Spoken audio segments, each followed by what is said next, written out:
The Trumpet Daily is presented by Stephen Flurry. The program analyzes world news and history from a distinct perspective and compares current events to prophecies found in the Bible. The program also offers free educational publications, including the Trumpet News Magazine and books and booklets. The Trumpet Daily is produced at the Philadelphia Church of God's home campus in Edmond, Oklahoma, and its sister campus in Edstone, England. More information is available at thetrumpet.com.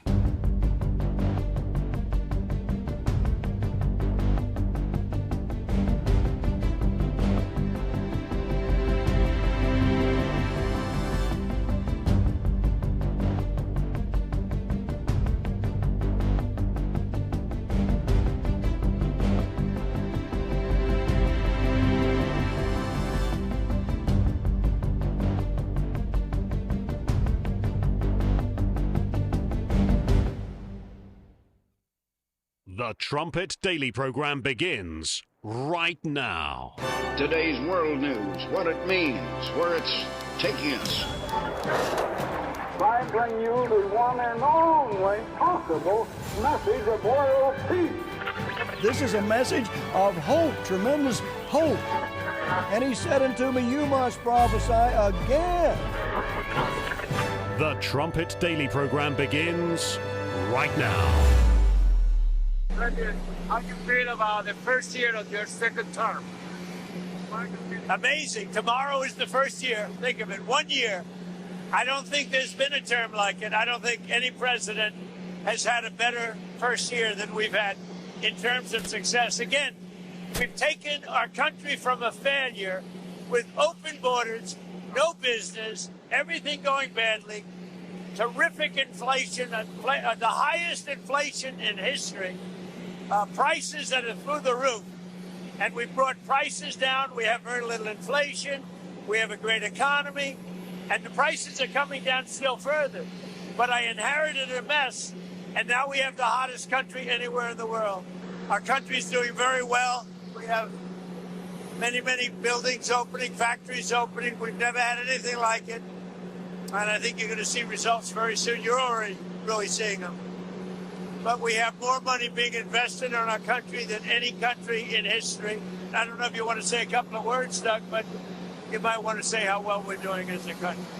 There's never been anything like it. The money being invested in our country is unparalleled. There's never been anything even close, by many times more than China or any other country.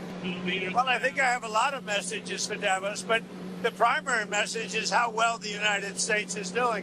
And I say it all the time. A year and a half ago, we were a dead country, and now we have the hottest country in the world. We are just doing great. So I think the message at Davos, we're leaving, going to have an interesting time. We have a lot of meetings scheduled, but the message for Davos is how incredible our country is doing.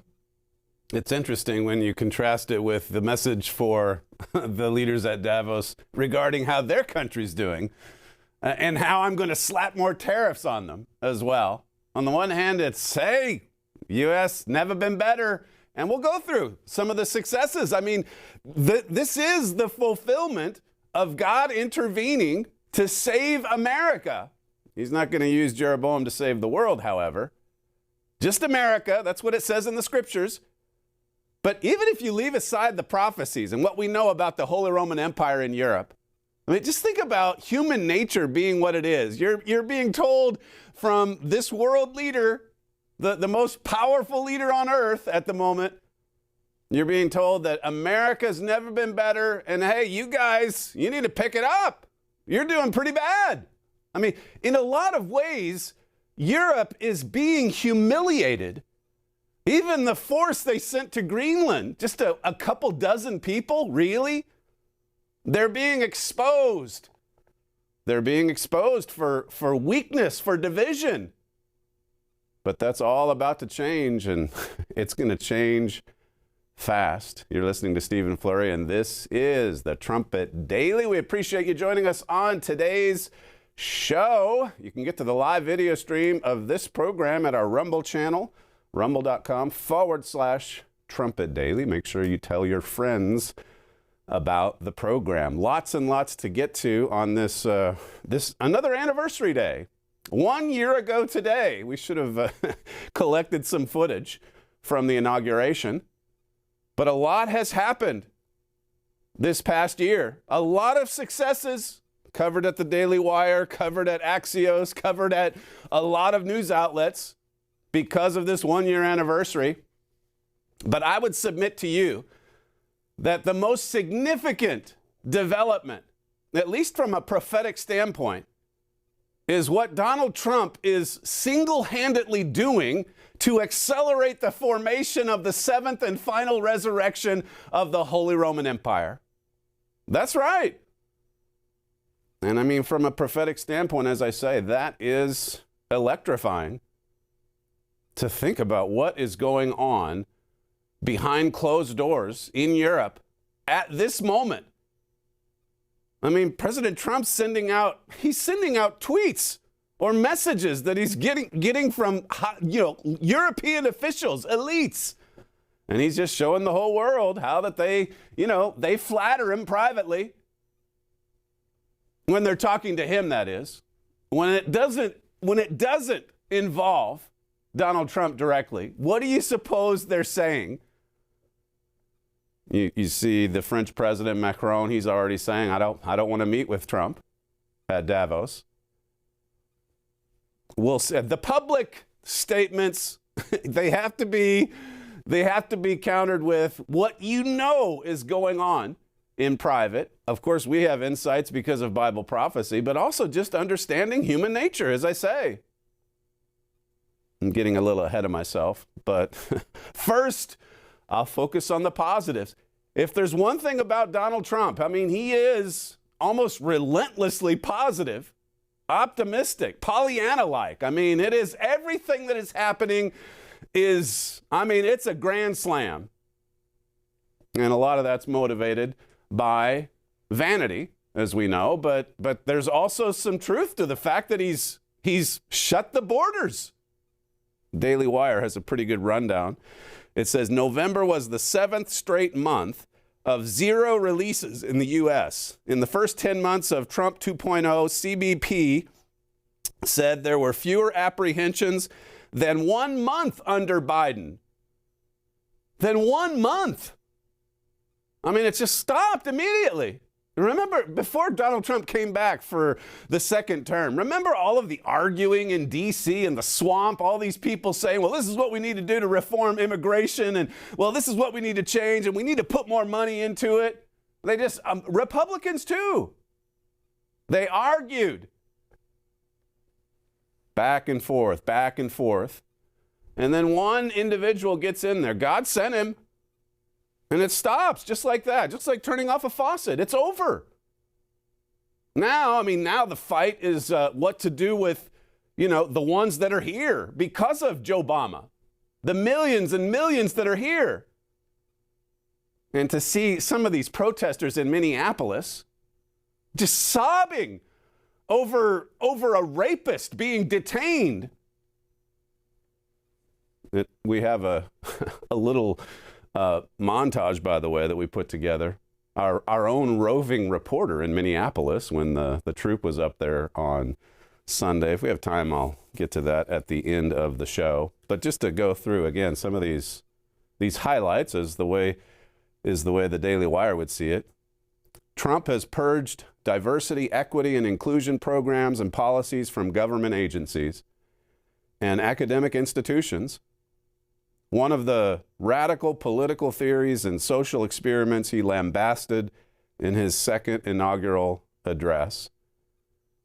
He's removed so much of the transgender craziness, derangement.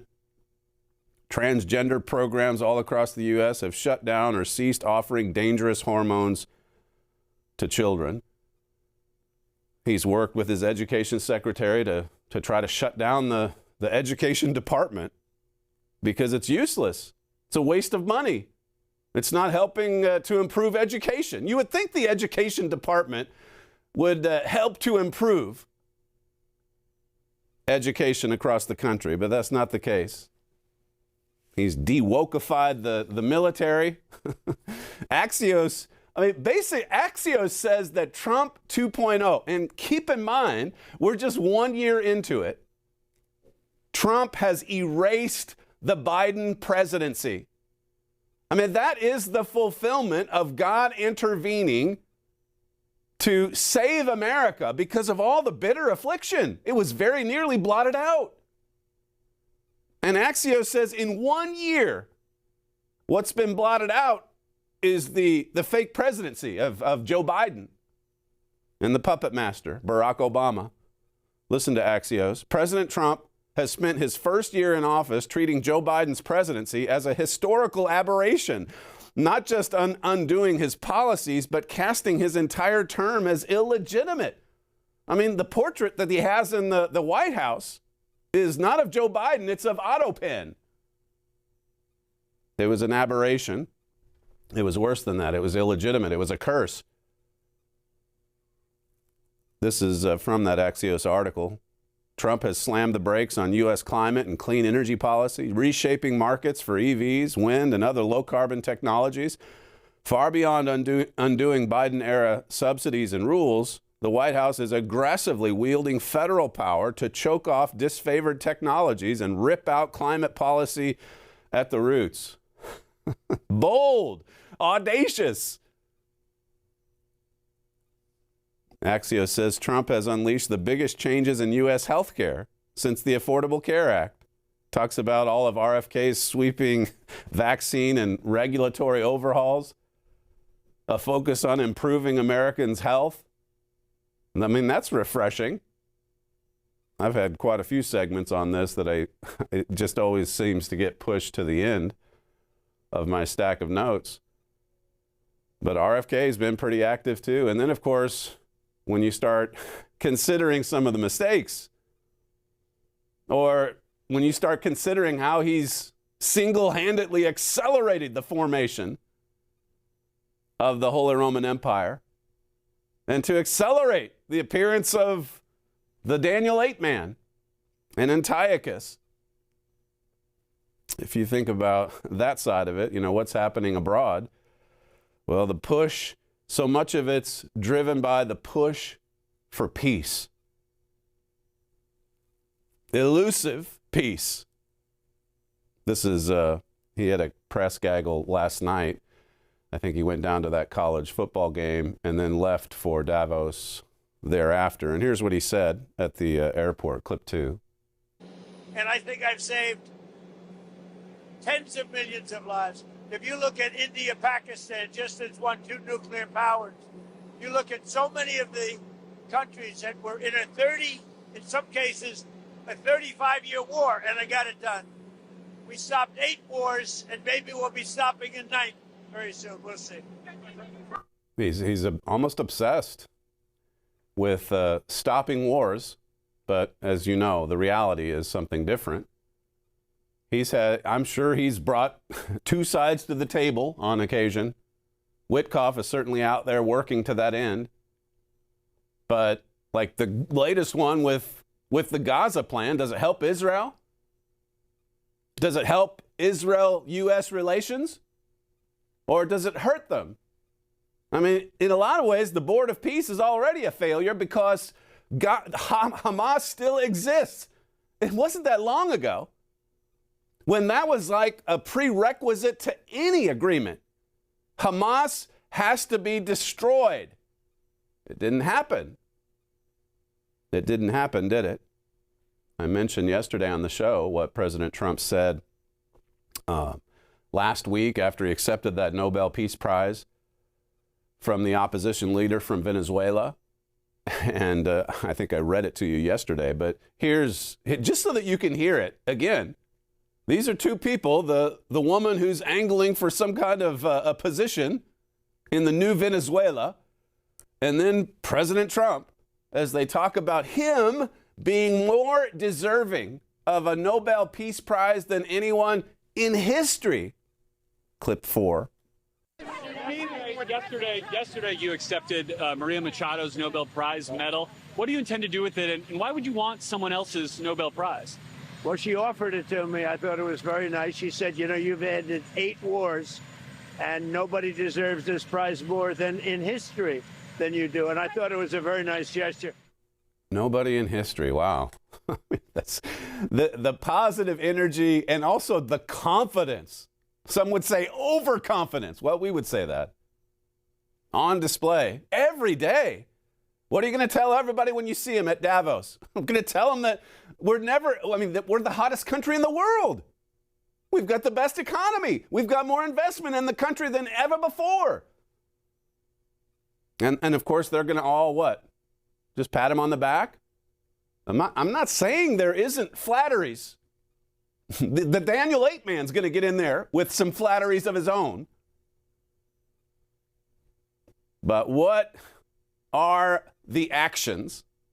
What are the actions? And what about human nature? How does human nature respond to being humiliated? To being made weak?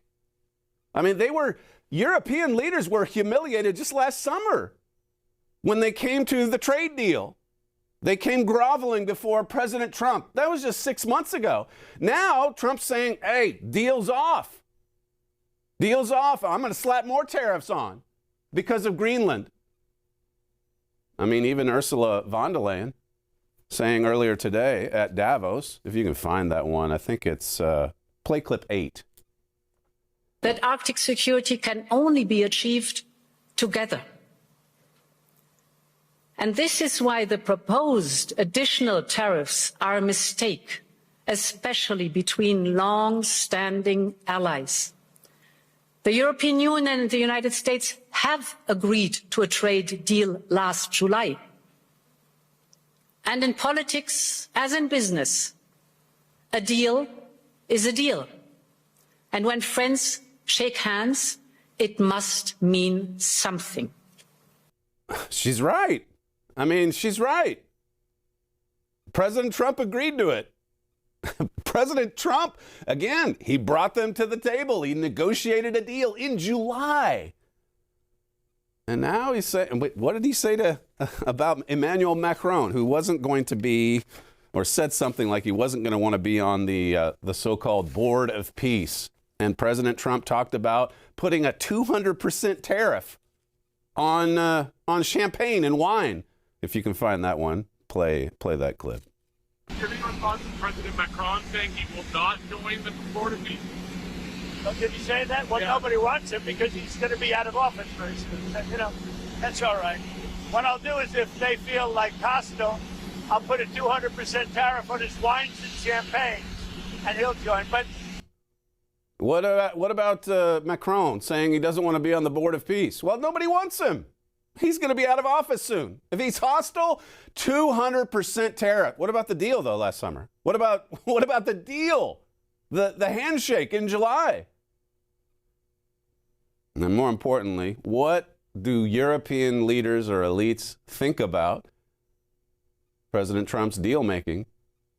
And now these threats of raising tariffs in February, and then even higher in June or July, I think it is.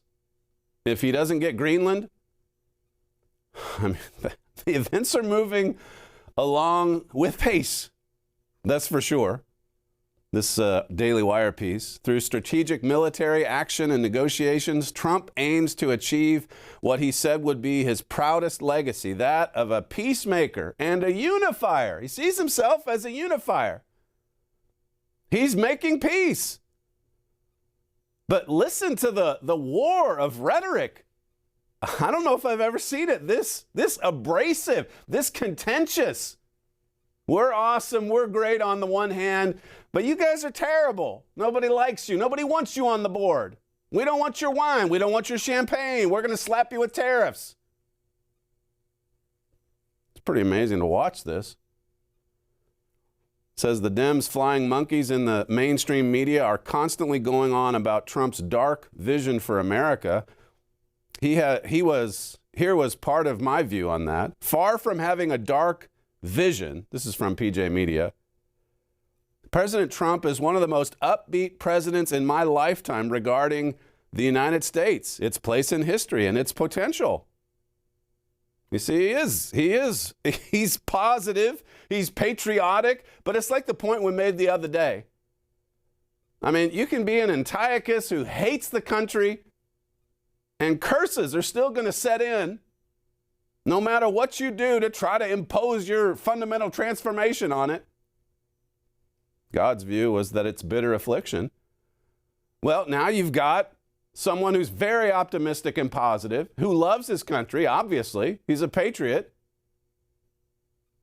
But in so many different ways, the fulfillment of end-time prophecies, it's accelerating. World events are intensifying.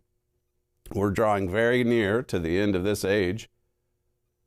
And now you can see what would set off the explosion of violence between Europe and the United States.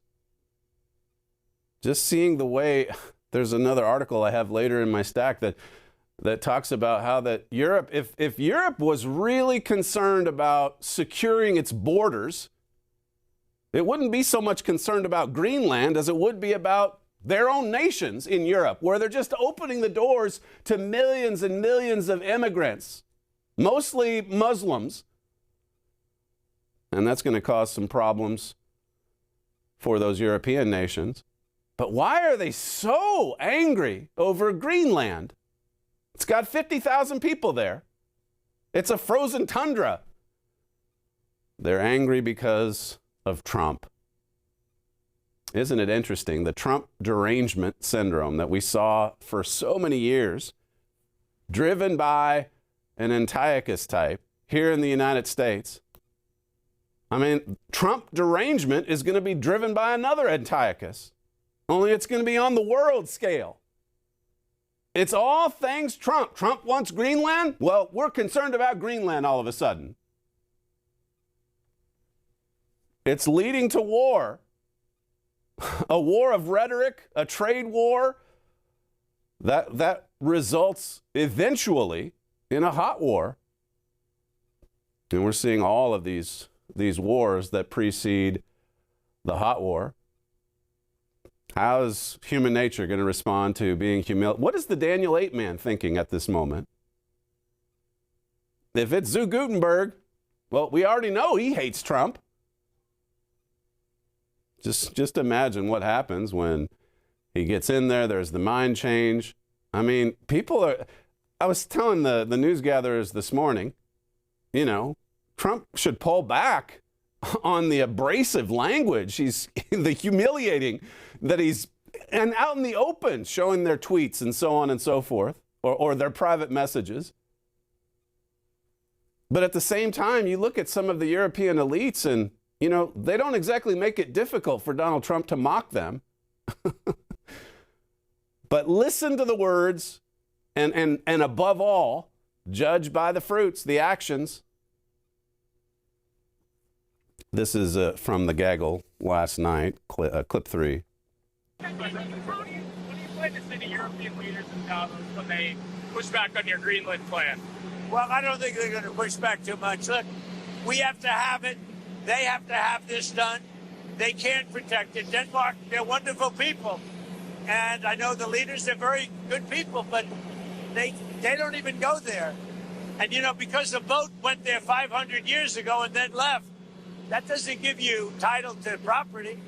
So we'll be talking about it with the various people. We've had tremendous success, and I've done more for NATO than anybody else. I don't think you'd have NATO right now. I got them to go 5% and pay as opposed to 2% and not pay. I've done more than any other American president for NATO by far. And we'll see how that goes. But again, from his perspective, he's done more for NATO. They're paying their fair share. From his perspective, it's getting better. But then look at it from the other nation's perspectives. This is from Truth Social, from President Trump. Shockingly, our brilliant, and he's got brilliant in scare quotes, our brilliant NATO ally, the United Kingdom, is currently planning to give away the island of Diego Garcia. So he's calling them out. And again, how's Britain going to react to that? You already see Canada, as I mentioned yesterday, is reaching out to China. The message is, hey, if you're not going to be a reliable trade partner, or if you're going to go back on your word, then we're going to look for other customers. And then with Mercosur, I can't say that acronym for some reason, but anyway, it's this conglomerate, a trade alliance that is opening the way for the United States and Britain to be frozen out. I touched on that yesterday. In any event, that statement on Truth Social about the brilliant NATO ally, what he said about Macron, we don't want him anyway. Part of you it wonders if President Trump is being this provocative because he wants a powerful German war machine. He wants a European empire that can take care of all these other problems around the world. And that statement, that he made earlier in this first term, what was it, back in June, where he talked about encouraging Germany, if you have that clip, you can play it too, encouraging Germany to build up its military, but, not too big. Is Germany doing enough on defense? The Chancellor wants to. Is Germany doing enough on Chancellor wants to defense? spend 3.5. Well, I don't know. I mean, I haven't discussed it very much. I know that you're spending more money on defense now, and quite a bit more money, and that's a positive thing. I'm not sure that General MacArthur would have said it's positive. You know, he wouldn't like it, but I sort of think it's good. You understand what I mean by that? I understand. He made a statement: never let Germany rearm.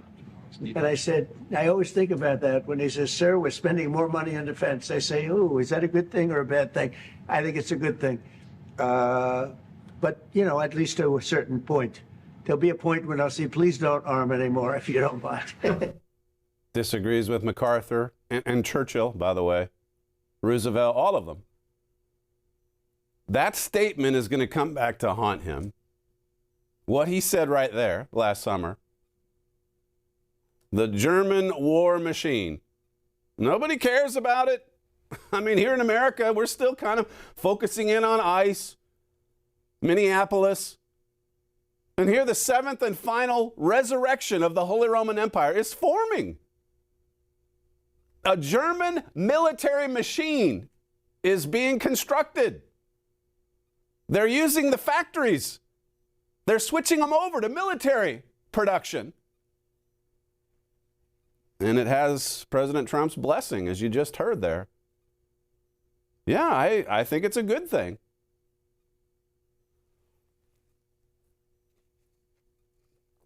These leaks. Message from Mark Rutte, I think he's the one that heads up NATO. Another one he leaked on Truth Social from Emmanuel Macron, saying he wanted to get together for dinner in Paris and praising Donald Trump. I mean, the flattery is pretty obvious when you look at the way they talk to him in private. But then for him to reveal these messages, make it right out in the open, to say what he said, well, you've heard it already. This was Ursula von der Leyen earlier today at Davos, clip 5. 1971 was the year of the so-called Nixon shock, and the decision to delink the US dollar from gold. In an instant, the foundations of the Bretton Woods system and the entire global economic order set up after the war effectively collapsed. But it also had two major effects. It inadvertently created the conditions for what would become a truly global order, and it provided a sharp lesson for Europe and on the need to strengthen its economic and political power. It was a warning to reduce our dependencies, in this case, on a foreign currency. The world may be very different today, without any question, but I believe the lesson is very much the same. That geopolitical shocks can and must serve as an opportunity for Europe. And in my view, the seismic change we are going through today is an opportunity, in fact, a necessity, to build a new form of European independence. So when I use this term, European independence, around a year ago, I was surprised at the skeptical reactions. But less than 1 year on, there's now a real consensus around this. The sheer speed and almost unthinkable scale of the change have driven this, but the underlying imperative is still the same. No more skepticism. Things are really accelerating now. Everybody's on board. I mean, Daniel 2 says it's a mixture of iron and clay. So they're still going to have to sort some things out. There's going to be a downsizing of the empire, a new form of European independence. That's where they're going. And she brings up some good history. You know, there can be earth-shaking developments, like when the decline of the dollar set in 1971. And you know you need to be independent. You can't be dependent on America for the dollar. Now, again, from 71 to now, I mean, you could say, well, boy, it's just taken so long. What makes you think that it's really moving fast now? Well, just step back and look at the past 50 years or so. It's been moving fast. Everything that Herbert Armstrong said about his signature prophecy, the formation of a union of nations in Europe, with a common currency, with a common government, and finally a common military. All of the militaries in Europe are about to join together. They're about to join on with the German war machine that's being constructed, even as we speak. And it's receiving Jeroboam's blessing. In fact, as I say, you wonder if so much of the provocation is aimed at getting Europe to get its act together, so to speak. This is also from von der Leyen at Davos, clip 6. If this change is permanent, then Europe must change permanently too. It is time to seize this opportunity and build a new independent Europe. And ladies and gentlemen, this new Europe is already emerging. On Saturday, I was in Asunción, in Paraguay, to sign the EU-Mercosur trade agreement. It was a breakthrough after 25 years of negotiations. And with it, the European Union and Latin America have created the largest free trade zone in the world, a market worth over 20% of global GDP, 31 countries with over 700 million consumers aligned with the Paris Agreement. So this agreement sends a powerful message to the world that we are choosing fair trade over tariffs, partnership over isolation, sustainability over exploitation, and that we are serious about de-risking our economies and diversifying our supply chains. And that will not stop in Latin America. Translation for Donald Trump: if you're going to go back on your word, we had a deal in July. Well, they had a deal on Saturday, January 17th, as it happens, the largest trade deal in history. They were going at it for 25 years to try to come to a deal. And it happened the day after that 40-year anniversary of Mr. Armstrong's death. We have an article at the Trumpet website, by the way, Richard Palmer. Did the world turn this January 16th? Well, it did. And as Mr. Palmer brings out in his piece, I mean, how are we going to view what happened over this past weekend, 6, 7, 8 months from now? This trade deal, he talks about Greenland. He talks about some other things that have happened just over the last week. It's speeding up. This is from, I guess, just to finish off, from Ursula. Well, maybe I can skip ahead. This is from the Free Press.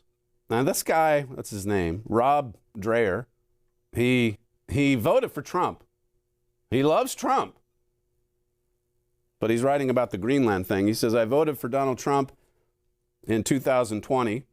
And after moving to Hungary in 2022, I supported his election in 24 from abroad. I also agree with Donald Trump that it is strategically important for the United States to acquire Greenland.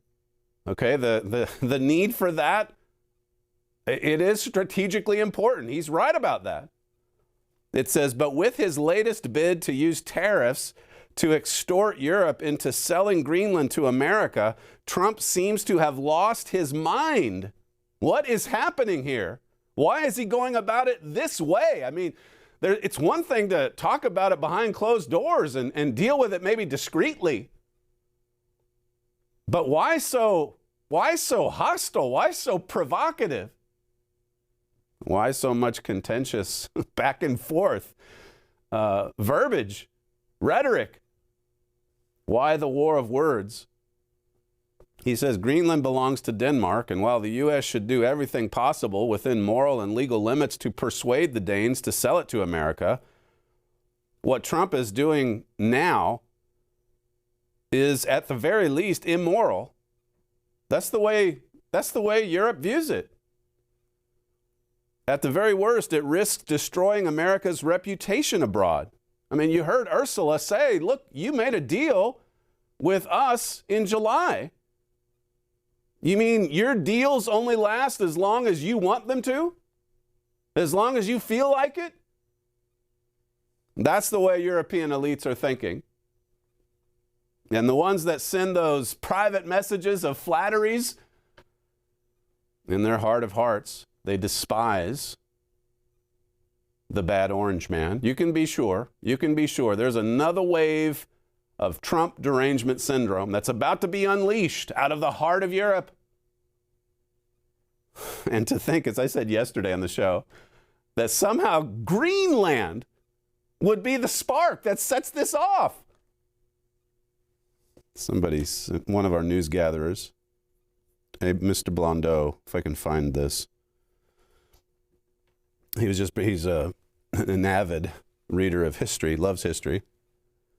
And he says, the Greenland crisis is the modern Suez crisis of 1956. The Suez crisis officially ended the British Empire. When Britain and Israel seized back the canal from Egypt, it was a decisive military operation. However, the U.S. under President Eisenhower threatened Britain and forced them to give it to Egypt. Canada also played a key role in undermining Israel's control in Sinai and Britain's control of the Suez. It says the failure for the UK to control the Sea Gate was the beginning of the end for the British Empire. There's a similar crisis over Greenland, only this time America is going to be punished over Greenland. It may be the end of the American superpower. We don't know how all the details are going to unfold. And that 2 Kings 14 section talks about Jeroboam expanding Israel's borders. But how does Greenland turn into such a hot spot overnight? It's awakening Europe. It's not just the United States that's getting behind Mr. Trump and saying, yeah, it's going to happen. I mean, I'm seeing more and more columns. I think this Greenland thing's going to go forward. We'll see what it does to the formation of that European superpower. This free press piece, at the very worst, it risks destroying America's reputation. It threatens European sovereignty and drives European voters away from the right at the very moment when right-wing parties in several key countries are on track to take power. Well, who knows how the political impact will be from this, but I mean, what we're focusing on is the Daniel 8 impact. And this man that comes in, this strong man, through flatteries, Nigel Farage, he's another Trump supporter, or has been for years. And over on GB News, he had the Speaker of the House, Mike Johnson. I guess he's in Europe at the time, or at this time, in Britain, perhaps. But he sat down with Farage and listened to what Nigel Farage had to say over this Greenland controversy. Clip 12. Many of these structures are imperfect, but basically NATO's been quite a good anchor. Yes, of course, the Europeans haven't paid enough, and Trump's done well to get them to pay more. This is the biggest fracture in our relationship between our two countries since Suez in 1956.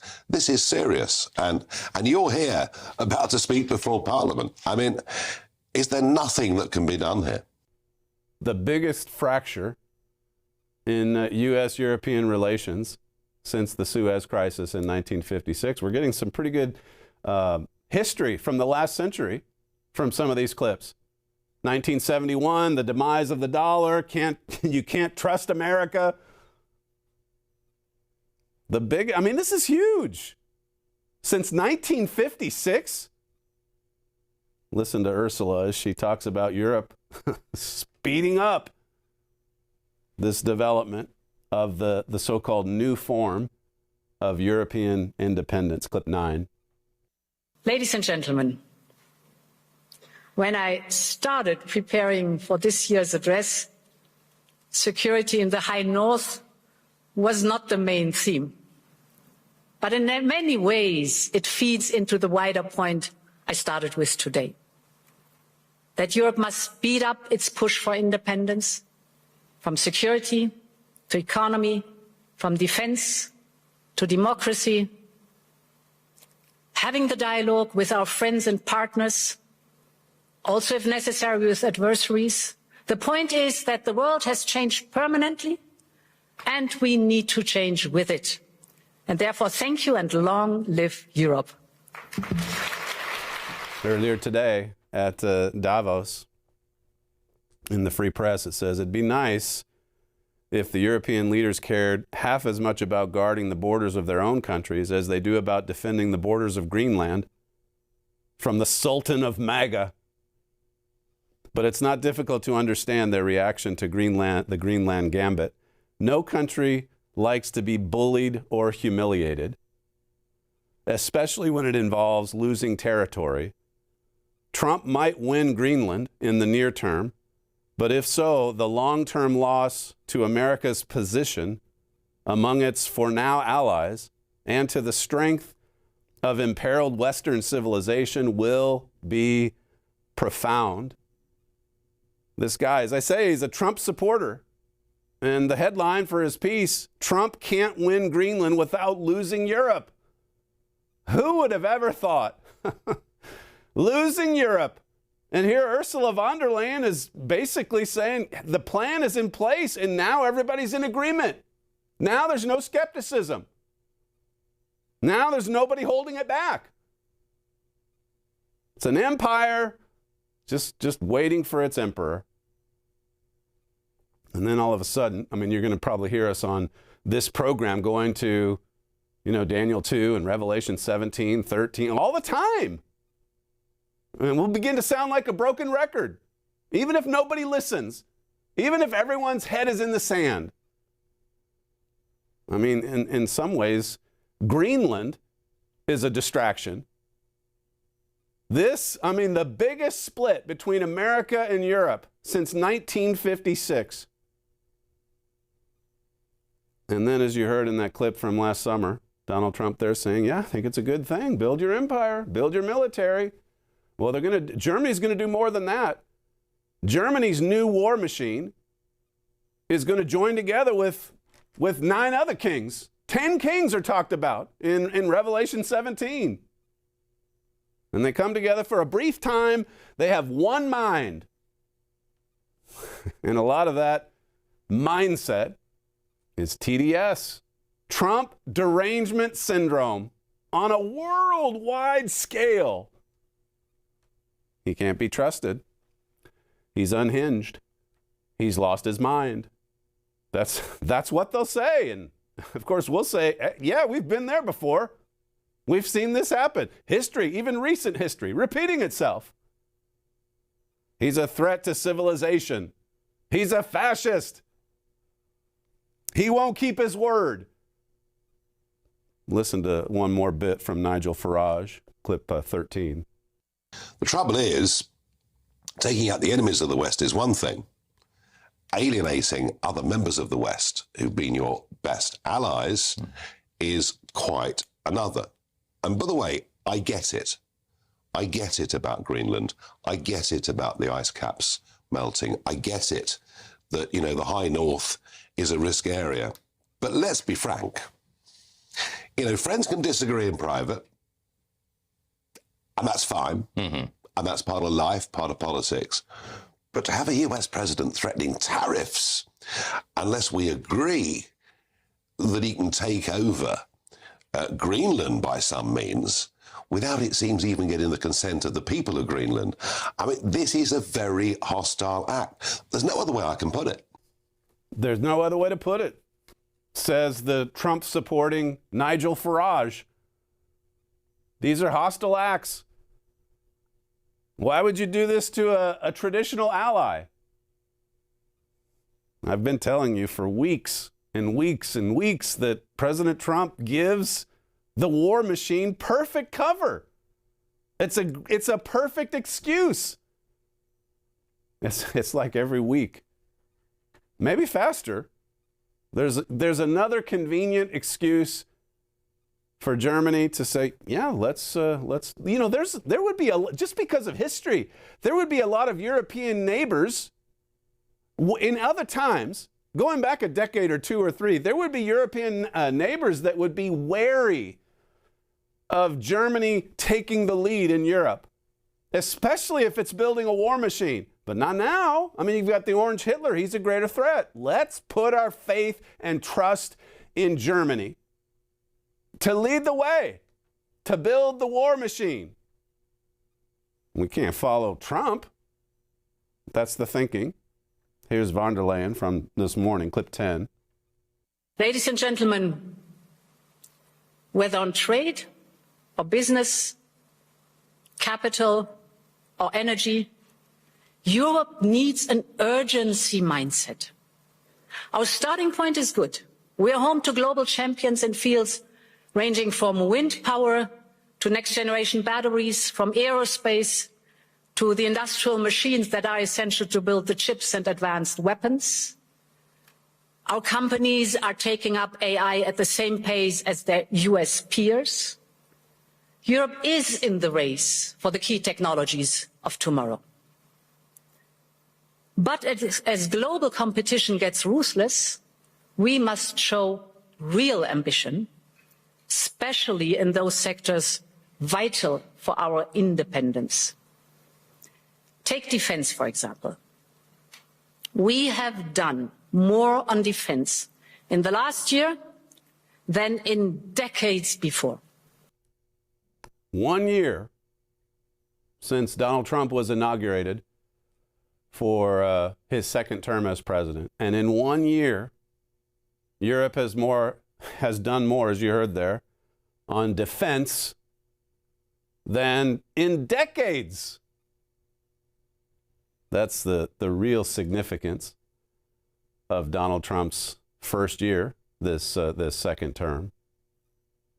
He's done more, as I said earlier, to single-handedly accelerate the formation of this empire.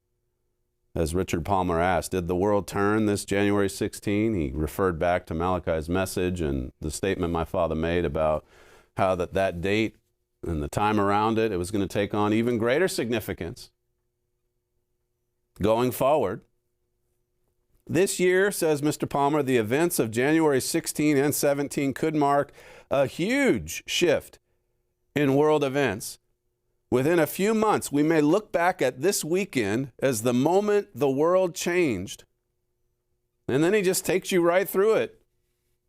The dispute over Greenland, which European nations, as Farage noted, they view it as a hostile act. Suddenly, Europe is very concerned about its borders, about this Danish, what do you call it, a colony? I don't know. But they're very concerned. Then they send a few troops over there and people laugh and they're humiliated, just like they were last summer when they came to that trade deal. And now it looks like Donald Trump may back out of it because it's just, well, he's done with it. He wants another deal. He's going to impose tariffs on them.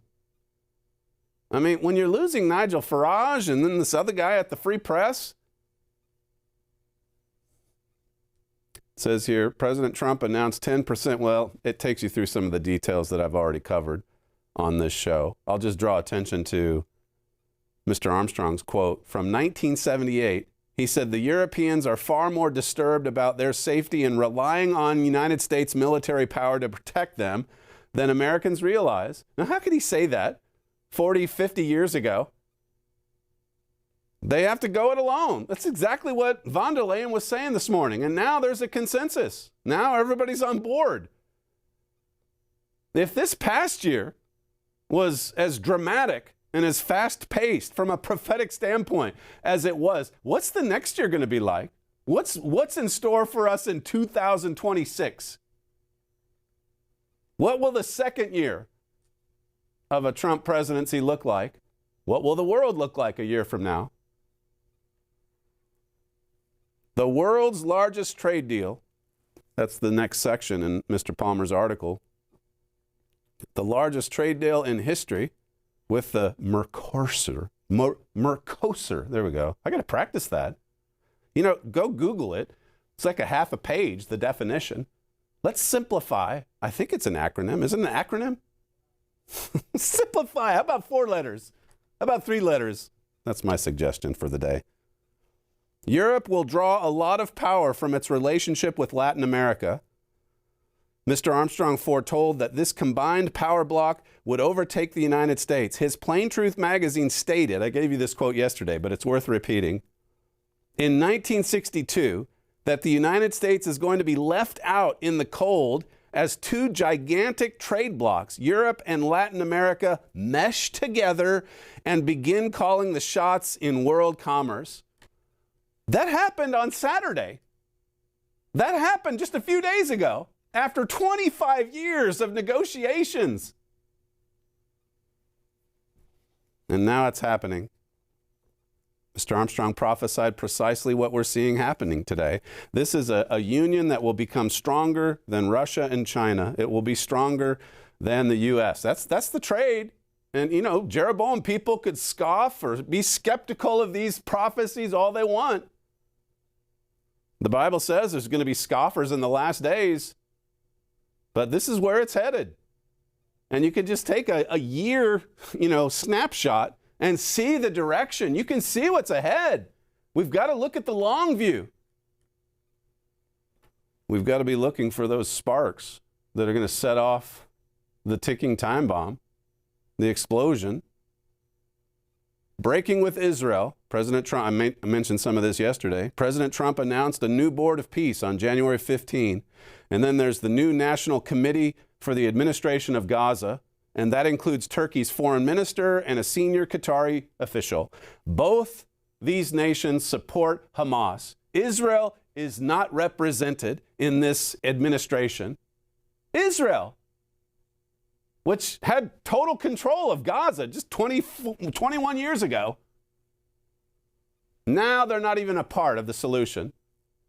After Gaza, after Hamas carried out a 9/11 scale massacre in Little Israel, and Israel has no say, well, prophecy says that brotherly band is going to be severed.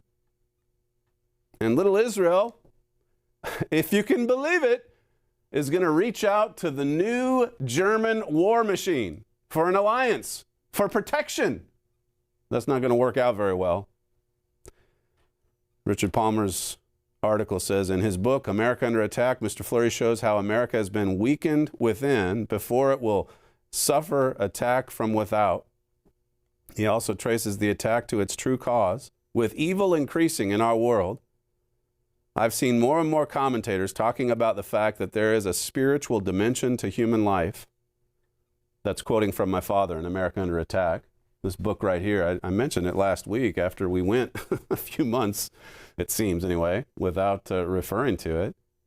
But if you haven't read this, it's still very relevant to what we're seeing today. I mean, there's another Antiochus that comes, again, with the same spirit as the last one we saw. And he's going to emerge out of Europe. He mentions here Revelation 12:9. And then concludes with a day of hope. I mean, there is hope for peace. And it's not wrong to talk about, seeking peace. But to see yourself as a peacemaker, or even more, the Prince of Peace, that's a title that belongs to God. Only God and God's family can bring peace to this earth. And it is coming. And the signs that we're very close to it are all around us as we cover every day on this show. Speaking of this show, that's all that we have time for. It's the fastest moving hour in broadcasting. You're listening to Stephen Fleury, and this is the Trumpet Daily. We thank you for joining us on today's show, and we'll see you tomorrow.